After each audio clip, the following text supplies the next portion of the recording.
Kisah Nabi Nuh alaihi salam. Setelah Nabi Idris alaihi salam wafat, sedikit demi sedikit iman masyarakat mulai menipis. Iblis dan pasukannya semakin gemar menggoda mereka. Kemudian mereka mulai senang membuat patung. Mereka membuat patung untuk menghormati para pahlawan, leluhur, tokoh-tokoh yang sudah mati. Patung-patung itu diberi nama sesuai nama para tokoh itu. Dari sekedar penghormatan, lama-kelamaan mereka mulai menyembah patung-patung itu. Mereka percaya bahwa patung-patung itu mempunyai kehebatan dan kekuatan yang bisa melindungi dan menentukan nasib mereka. Di antara patung-patung yang disembah itu, ada 5 yang paling mereka agungkan, yaitu Wa'ad, Suwa, Yahud, Yauk, dan Nasr. Inilah asal mulanya manusia menyembah patung dan berhala. Tentu saja, ini semua hasil pekerjaan iblis dan pasukannya yang berusaha sekuat tenaga menyesatkan manusia agar tidak menyembah Allah dan masuk neraka bersama mereka. Allah tidak membiarkan manusia tersesat semuanya tanpa petunjuk. Maka Allah memilih Nuh alaihi salam untuk mengingatkan kaumnya agar mereka meninggalkan penyembahan dan berhala dan kembali menyembah Allah subhanahu wa ta'ala. Siapakah Nuh alaihi salam? Nuh adalah cucu dari Nabi Idris. Fisiknya kuat, terbukti dari umurnya yang sangat panjang, sekitar 1000 tahun. Hatinya mulia dan sabar luar biasa. Pikirannya juga sangat cerdas, rendah hati, soleh, dan taat kepada Allah. Nabi Nuh adalah Rasul Allah subhanahu wa ta'ala yang pertama. Sebelumnya, Allah hanya mengangkat nabi-nabi saja. Mulailah Nabi Nuh berdakwah kepada kaumnya.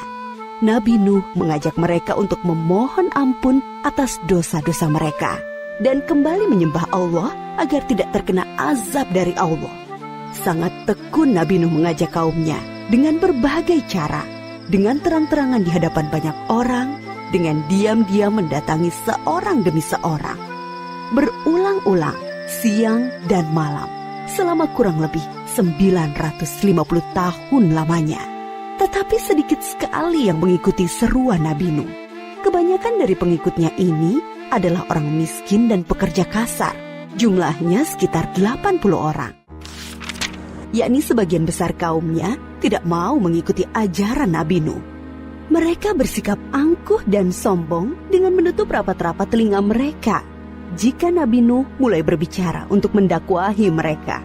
Bahkan mereka menantang Nabi Nuh agar mendatangkan azab yang diancamkan oleh Allah subhanahu wa ta'ala. Nuh, sudahlah, berhenti bicara. Percuma, kami tidak akan percaya. Sekarang begini saja, datangkan azab itu pada kami jika kau memang benar. Kami yakin tidak akan ada azab yang menimpa kami karena kelakuan kami. Kau hanya berdusta. Nabi Nuh mengadu kepada Allah tentang pembangkangan kaumnya yang terlaluan. Allah berfirman bahwa memang pengikut Nabi Nuh tidak akan bertambah. Hanya 80 orang itu saja. Selebihnya mereka semua tidak akan beriman karena mereka sudah sangat sesat. Setelah jelas ketetapan Allah bahwa orang-orang itu tidak akan beriman, maka Nabi Nuh memohon kepada Allah. Tuhanku, musnahkanlah seluruh orang durhaka itu dari muka bumi. Mereka hanya membuat kerusakan dan melahirkan anak-anak yang durhaka. Kemudian Allah memerintahkan Nabi Nuh untuk membuat kapal yang besar.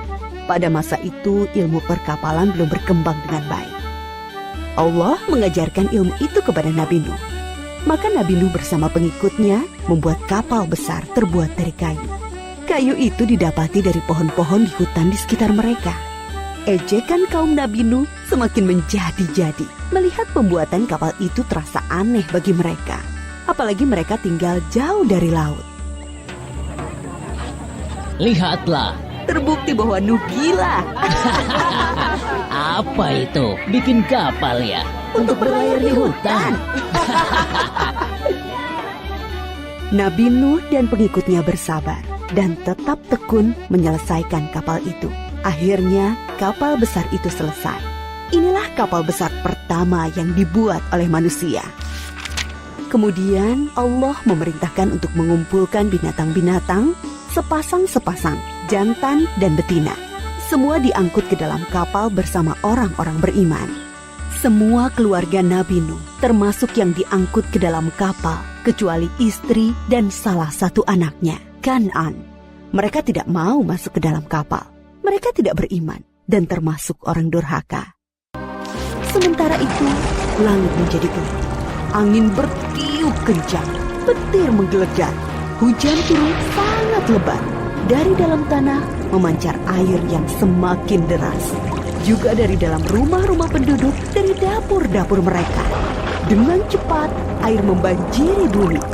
Makin lama makin tinggi, menenggelamkan rumah, pohon-pohon, dan tentu saja orang-orang di luar kapal Nabi Nuh.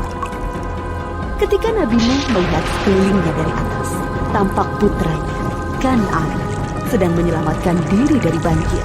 Karena kasih sayangnya kepada anaknya, Nabi Nuh berseru, Anakku sayang, masuklah ke dalam kapal ini. Tidak ada yang bisa selamat dari azab ini kecuali yang berada di dalam kapal. Tidak ayah, aku akan memanjat bukit yang tinggi. Pasti aku akan selamat. Tiba-tiba datang gelombang besar dan Kan'an tidak terlihat lagi. Dia termasuk yang dibinasakan. Nabi Nuh sangat sedih, tetapi beliau menerima keputusan Allah. Di dalam kapal, Nabi Nuh bertasbih, memohon ampun dan berdoa tidak henti-hentinya bersama orang-orang beriman. Setelah beberapa hari, Allah memerintahkan bumi untuk menelan banjir itu. Hujan berhenti, air pun surut masuk ke